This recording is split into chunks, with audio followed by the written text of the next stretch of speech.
Now, if you're following this series of this data balancing, then this is the fifth technique which we are going to be talking about. The fourth, which we have already discussed previously, two techniques we have discussed in this one, third technique in this one, and fourth in this one. Fourth was k-fold balance, third was smooth, and first and second were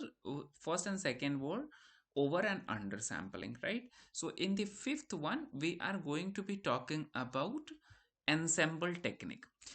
Before I start with explaining the ensemble technique in data science, right, let me try to help you understand what ensemble means in plain English.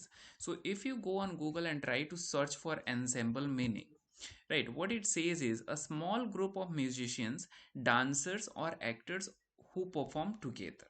So what do you understand?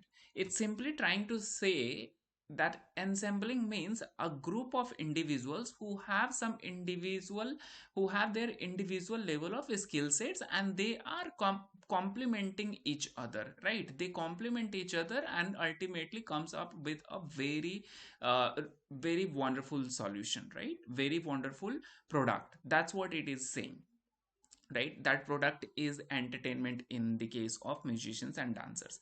So that's exactly what happens in ensemble learning, right? In this, what it happens is it combines multiple models together and complements each other. For example, in a group, one person can be skilled in one thing and lacking in the other thing, right? So the other thing where the first person is lacking, the second person may complement. Same thing happens in the case of models in ensemble technique.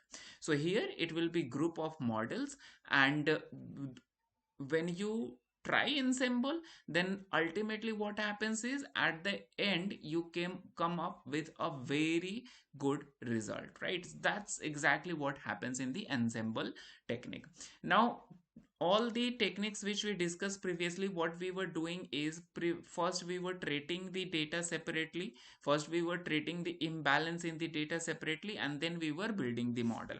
Here in this one, what we will do is we will directly fit the model, and in itself the model which we are going to be using over here is the advanced, or maybe you can say the latest version of the random forest, which is called balanced random forest. Okay, in that what it will do is it will create n number of trees, and which itself will be training on separate segment of the data. Internally it will create separate segments of the data and will train each of the trees, and basis on that it will come up with the final conclusion. All right, let's just quickly start. If you remember this moat video, into that we use one library which was Imbalearn. Again, the same thing we are going to be using over here in Imbalearn. Let's say from Imbalearn dot ensemble. You see, we are going to use the ensemble segment into the Imbalearn module, right? And out of that we are going to import balanced random forest classifier. There are two: balanced bagging classifier and random forest classifier. Here I'm going to use random forest classifier. Now once this is done, as usual, we need to do the train test split, and inside that, if you remember, we had already created two set of data over here: independent and dependent. Independent is everything except the target variable, and dependent is only with the target variable. Okay, so let me very quickly complete this over here. First of all, I would say independent data, then dependent data. All right, and then here I need to provide the test size. Test size I'm going to keep 20%, so that I need to write like this 0.2, and then I'm going to say random state. You can put any number. Here I'm going to put 20. Now we need to store this. Conventionally we store it in xtrain, ytrain, xtest and ytest, right? Xtrain comma xtest, then ytrain and comma ytest. If you ever get confused what are these split, how to if you get confused with the naming convention, etc., so always you can do you can come into this trend test split function and just do shift tab and expand this, go little down over here, and if you scroll down here you will get this split done. You see here it says x test, x train, x test, y train, y test. All right, so this is done.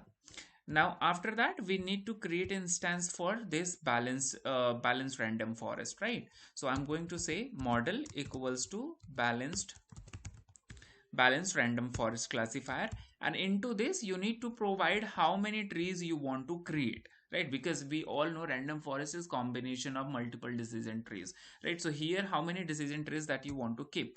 So I'm going to keep let's say 100 decision trees, right? And then again here also I'm going to keep random state, let's say 42 conventionally I'm going to keep this, right? Then once this model is instance is created, let's just try to fit this model dot fit, and inside that I need to put x train comma y train. All right, the model fitting is done. Now the next thing is let's try to find the score on training data. So it is still fitting the model, let's just allow it some time. Okay, that is done. Now next thing which we are going to do is going to find the score, model dot score, and into this we are going to use the training data itself so that we could check ki what is the score that it is generating, how accurately it is doing the prediction on training data first, right? So training data, training accuracy on the training data or score on the training data is relatively higher than what it gives us on test data, right? So this is what it is giving. If you want to try it on test data also, you can try that, model dot score, and into this you can say x test comma y test. Let's just see. It is like you can see here, it has given 98 96 9896, here it is giving 9871, right? So it is slightly lesser, right? So that is pretty much acceptable, right? Anything which is less than 10 or 8% of difference is I mean that's pretty much acceptable. All right, now let's just do the prediction. I'm going to create model dot predict, and inside that I'm going to use x test. The prediction is done. Now I'm going to print the directly I'm going to print the classification report. I will not get into that confusion matrix this time, right? I'm directly going to print the classification report. By now if you are following this series, you must have understood how to create all these things. Now we need to provide the true value first and then the prediction value, right? And let's just see. Okay, I need to print it. All right, here it looks pretty good. Accuracy is 99%, right? And F1 score is 94. Accuracy is pretty obvious because the data was imbalanced.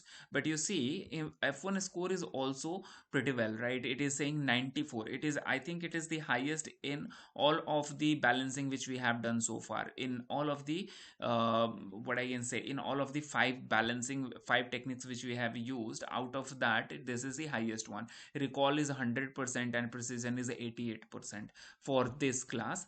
And for this class also, for the zero, of course, for the zeroth one it is 99, right? Which is obvious. But for this true class where it is fraud, for that also it is saying 94% of the time F1 score is 94%, which is quite significant in itself. If you want to understand what F1 score and precision and recall is, I'm going to drop the link into the description section. Please give it a watch. You will be pretty clear on that part. Okay, so so far the accuracy which we had got in a SMOT was 91%, and F1 score was 91. Accuracy and F1 both were 91 for both of the classes, and this is pretty well, I mean it's much better than that. Okay, Now, other than this, in the undersampling and oversampling, also we had got 91, 91, right? 90 and 91. So this is the best result which we have got so far on all of the models. But I would encourage you to choose whatever you want out of these five. And sample is, of course, it is giving you the horizontal decision. All right. Thank you very much for watching this. Wish you very, very good luck.